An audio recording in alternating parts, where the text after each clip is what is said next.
এবার আপনাদের সামনে মঞ্চ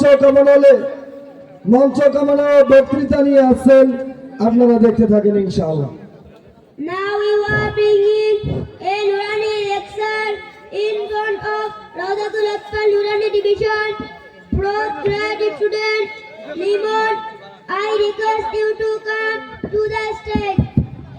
এখন আপনাদের সামনে একটি নুরানি বক্তৃতা নিয়ে আসছেন রাওজাতুল আতফাল নুরানি বিভাগের চতুর্থ শ্রেণীর ছাত্র মোহাম্মদ দিবান ও তার সঙ্গীরা। আমি আপনাদেরকে মঞ্চে আসার জন্য অনুরোধ করছি। আসসালামু আলাইকুম ওয়া রাহমাতুল্লাহি ওয়া বারাকাতুহু। আলহামদুলিল্লাহি রাব্বিল আলামিন والصلاة والسلام على سيد الأنبياء والمرسلين وعلى آله وأصحابه أجمعين وما تبعهم بإحسان إلى يوم الدين. أما بعد، أيها الأهل الكريم، أحييكم أولا تحية مباركة وأهنيكم تحية قلبية وأشكركم على حضوركم في هذه الحفلة المباركة القيمة المتميزة. بارك الله في حياتكم وشكر جهودكم، وإني لفي غاية الفرح والسرور بمشاركتي وإلقاء كلمتي المتواضعة حول أهمية علم الدين. أيها المستمعون الكرام، إن علم الدين هو علم الشريعة جاء به الأنبياء كلهم من الله تعالى في الدنيا. إن علم الدين هو دين حق فقط، وما عدا ذلك فهو باطل. من استقر على هذا الدين فهو في الدارين حامد وسعيد، ومن رفض على الدين فهو ذميم في الأرض وذليل في الآخرة. فلهذا لا بد من تعليم قبل العمل. قال الله تعالى القرآن الكريم: قل هل يستوي الذين يعلمون والذين لا يعلمون إنما يتذكر أولو الألباب. وقال النبي صلى الله عليه وسلم: طلب العلم فريضة على كل مسلم. أيها الأحباب الكرام، إن علم الدين يزيدكم أجرا. من أراد أن يصل إلى خشية الله تبارك وتعالى فعليه بالعلم أولا. قال الله تعالى: إنما يخشى الله من عباده العلماء. أي إن العلماء هم أكثر الناس خشية لله تبارك وتعالى، وأن علم الدين عند الله درجات، فأنتم كلما علما ارتفعتم عند الله درجات. أيها الحضور الكرام، كلنا نعلم أن علم الدين هو علم القرآن والحديث، يفرق بين الناس بين الحق والباطل، ويدير الحياة ويخرج نفسه من الظلام إلى النور. أيها الإخوة والأخوات في الإسلام، نقد صوت إلى نهاية موضوعي وتلحقها بالقسم النوراني، فأرجو أن تعلموا أولادكم علوم الدنيا. أيها الإخوان الأعزاء، نقد صوت إلى نهاية موضوعي، وآخر دعوانا أن الحمد لله رب العالمين. السلام عليكم ورحمة الله وبركاته. السلام عليكم ورحمة الله وبركاته. All praise to Allah. Alhamdulillah Rabbil Alameen, Ar-Rahman Ar-Rahim. Honorable President of today's event and Muazzaz Mukarram Ulama Ikram and my dear Islamic people, Assalamu alaikum. How are you, my dear Muslim ladies and gentlemen? I am honored to be standing in front telling you about importance and necessity of Nurani education in Bangladesh. My name is Ashikur Rahman. I am proud member of Nurani 3rd grade student in Ashraful Ulum Talimul Quran Madrasa, Falilganj, Kurigram. In the audience are my teacher, Muslim are every Muslim people. In the audience are my teachers, In the audience are my teachers, every Muslim. I am the first person in my family. Go to Nurani Madrasa, and I would not be standing here without their unwavering support throughout these 6 years. We know mankind is the noble creation of Allah. Allah said, "Qu anfusikum wa ahlikum nara." Save you, save your family from the hell. Our Prophet Muhammad sallallahu alaihi wasallam. Talabul ilmi faridatun ala kulli Muslim. True knowledge is compulsory for every Muslim. There are two kinds of knowledge, divine knowledge and right knowledge. We can do nothing for the nation without unbought knowledge. Bangladesh has lived 95% Muslims. Every man cannot read Quran. Respected, attended, for above mentioned Parvazat late Qari Vilayat Rahmatullahi alayhi has created Nurani edition of Bangladesh. Allah gives Qari Vilayat Rahmatullahi alayhi Nurani education syllabus. Every Muslim celebrate Nurani education. Allah changed our Bangladesh Muslim character. By this syllabus, we can teach our children both Arabic, English, mathematics, and other necessary knowledge of. I request you to read your child up to 3rd class at Nurani Madrasa at your locality. After that, you can choose your wish any education center. Thank you and congratulations. Listen my lecture.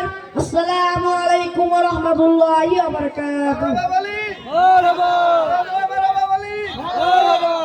Assalamu alaikum wa rahmatullahi wa barakatuh. প্রিয় সাথী ও বন্ধুগণ, গোটা পৃথিবী যখন কুপোষিকের নিকট কালো অন্ধকারে নিমজ্জিত, তখন সভ্যতা মানবতা বলতে কিছু ছিল না, শুধু ছিল খোদা দলের ইমান। ও মানবতাই মানবসেবী জানোয়ারের বসবাস। ঠিক তখন ওই সমস্ত অশান্তির পতন ঘটিয়ে চিরশান্তির বার্তা নিয়ে এই পৃথিবীকরণের আলোয় আলোকিত করতে আগমন করলেন মানবতার মুক্তির দূত রহমতুল্লিল আলামিন। ওমা আরসালনাকা ইল্লা রাহমাতাল লিল আলামিন। ও Muhammad, you have sent us a mercy for the world. Hযরত Muhammad সাল্লাল্লাহু আলাইহি ওয়াসাল্লাম মাত্র 23 বছরের পবিত্র জীবনে সচ্চরিত্র অনুরানী শিক্ষার মাধ্যমে পুরো আরব বিশ্বে তাওহীদের বাণী ছড়িয়ে দিলেন। নুরানির আলো, নুরানির আলো, কুরআন সুন্নাহর আলো। পয়গম্বর হযরত সাহাবা রাদিয়াল্লাহু তাআলা আনহু ইন্নাহু শাইরুলকা পুরো বিশ্বে ছড়িয়ে দিতে তিনি দাওয়াতের কার্যক্রম অব্যাহত রাখেন। তাদের কষ্ট সাধনের অত্যধিকার বিনিময়ে আমাদের এই উপমহাদেশে ইলমের বিস্তার ঘটে। ইতিহাস অনেক লম্বা, আমি সে আলোচনা করতে চাই না, কিন্তু বড় দুঃখ বেদনা ও পরিতাপের বিষয় হলো আজ আমাদের গৌরব উজ্জ্বল ইতিহাসকে কাফের মুশরিকরা ইতিহাসের পাতা থেকে মুছে ফেলতে চাইছে। কিন্তু আমি কবির ভাষায় বলতে চাই, हकीकत कभी सुन नहीं हो सकता बना तो की उलूस कभी कुछ आता नहीं कागज को बुलसे कागज बोलने के ना সুগন্ধি পাওয়া যায় না, তেমনি সত্য কমেন্ট আপনার চট্টন্ত্র দ্বারা দমিয়ে রাখা যায় না। প্রিয় বন্ধুগণ, 1757 সাল বাংলাদেশে কালো অত্যাচারে ছিল কিছু গাদ্দার তাদের মির্জাফর চট্টন্ত্রের মাধ্যমে আমাদের এই মহাদেশে ইংরেজ অবৈধ দখল করতে সক্ষম হয়। একে একে 200 বছর গোলামি দিন আবদ্ধ করে রাখে। ইতিহাস সাক্ষী ব্রিটিশ রানী ঘোষণা করলেন সৃষ্টি আল্লাহর, দেশের বাহাদুর আর হুকুমত চলবে স্ট্যান্ডার্ড কোম্পানির। আর এবারে ইংরেজরা সারা ভারতবর্ষে প্রায় 80,000 মক্তব এবং কোরআনের কপি এবং লক্ষ লক্ষ কোরআনের কপি পুড়িয়ে দেয়। ঠিক তখন মৌলভী ফতোয়া জারি করলেন এই জমিনে যা কিছু আছে সুতরাং হুকুমত চলবে মহানবুল আলামিনের। প্রিয় বন্ধুগণ, তারপর থেকে আন্দোলন শুরু হয়েছে। একবার আন্দোলন করে উঠলে আর জমি রাখা যায় না। 1832 সালে বারাহাটের ময়দানে শহীদ আহমেদ ইংরেজদের বিরুদ্ধে জিহাদ হয়। তারপর 25 বছরের ব্যবধানে আবার ইংরেজদের বিরুদ্ধে জিহাদ করেন। 1757 সালে ইংরেজদের বিরুদ্ধে জিহাদ হয়। সেই জিহাদের কমান্ডার ছিলেন দারুল দেওবন্দের প্রতিষ্ঠাতা হযরত কাসিম নানুতুবি রহমাতুল্লাহ আলাইহি। সেই জিহাদের ব্যর্থ হওয়ার পর আলেম ওলামা আগ্রা থেকে দিল্লি চাঁদনি চক পর্যন্ত রাস্তার এমন কোন গাছটি ছিল না যেখানে আলেমদের বাসিতে ঝুলানো হয়নি। আলেম ওলামাদের এমন ভাবে আগুনে পোড়ানো হয়েছিল, সেই আগুনে পোড়া লাশের গন্ধ এখনো বাংলাদেশের কিছু নাস্তিক ও মুনাফিকের কথাগুলো প্রকাশ পায়। হযরত মাহমুদুল হাসান রহমাতুল্লাহি আলাইহি ইংরেজ কিতাব রশিদুমার আন্দোলন শুরু করেন। তার এই রশিদুমার আন্দোলনের কারণে ইংরেজরা থেকে মাল্টা দ্বীপে 3 বছর পর্যন্ত আটকে রেখে নির্যাতন চালায়। হযরতের মৃত্যুর পর গোসলের জন্য দেহ থেকে জামা খোলার পর থেকে গেল তার পিঠের মুল সামনে নেই, হাড় ধরে গেছে। বলতেছিলাম মাল্টা সেই দ্বীপের কথা। বন্দী অবস্থায় কালাপাড়ি দ্বীপে সাইকুলিন রহমতুল্লাহ আলাইহি চিন্তা করে দেখলেন দুটি কারণে আমাদের আজকের এই অধপতন, এক নিজেদের মতো ঐক্য, অপরটি নয়ন শিক্ষা থেকে দূরে থাকা। সাইকুলিন রহমতুল্লাহ আলাইহি সেই চিন্তার ফসল মাহমুদুল্লাহ হাফেজি হুজুর কারি বিলাপ সাহেব এর মাধ্যমে আল্লাহ তাআলা মুসলিম জাতিকে শিক্ষা দেওয়ার জন্য আজকের এই নূরানি শিক্ষা। নুরানির আলো, কোরআন সুন্নাহর আলো। প্রিয় বন্ধুগণ, নূরানি শিক্ষা চেতনার সবাক্কার শিক্ষা। নূরানি শিক্ষা দেশের সার্বভৌমত্বের শিক্ষা। নূরানি শিক্ষা উন্নয়নের প্রতিবাদ করার শিক্ষা। নূরানি শিক্ষা দেশকে ভালোবাসার শিক্ষা। এই শিক্ষা উন্নয়নের প্রতিবাদ করার শিক্ষা। অধিকাংশ আহলে সুপার এক বাস্তব নমুনা নিয়ে আপনাদের মাঝে নিয়ে এলো নূরানি শিক্ষা।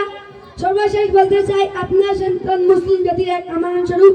নতুন বছরের আগমনে আপনার ছেলে মেয়েকে নূরানি 3 বছর পড়ান, তারপর আপনার সদিচ্ছায় স্কুলে পড়ান। আসসালামু আলাইকুম ওয়া রাহমাতুল্লাহি ওয়া বারাকাতুহু। সবাই মারহাবা বলি, আওয়াজ করে মারহাবা বলি। আসসালামু আলাইকুম ওয়া রাহমাতুল্লাহি ওয়া বারাকাতুহু।